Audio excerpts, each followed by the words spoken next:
The New York Mets are going through a moment of uncertainty that has surprised both their players and their fans. The organization is analyzing decisions that could significantly reshape the structure of the team heading into the 2026 season, and one of them directly involves Juan Soto.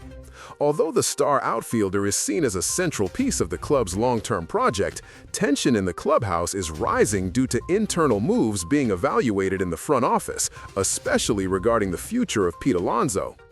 The front office has outlined a plan that places Alonso at the center of the debate, as his contractual situation raises questions that affect the club's financial and competitive strategy.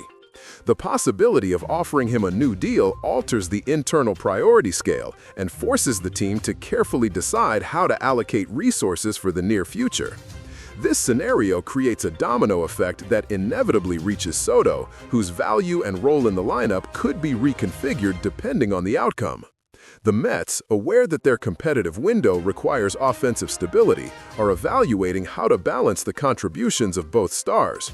A potential Alonso extension presents economic challenges that require clear limits and generate uncertainty in the environment.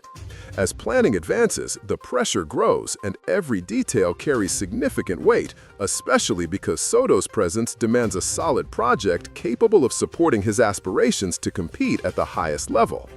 The picture becomes more complicated given the growing league-wide interest Alonso is generating. His offensive power makes him an attractive target for multiple organizations, opening a range of destinations that includes teams as diverse as the Giants, Red Sox, Mariners, Orioles, Angels, Blue Jays, Yankees, and Phillies. Each franchise represents a different scenario in terms of ambition, market, and stability, prompting Alonso to carefully consider which path best favors his career.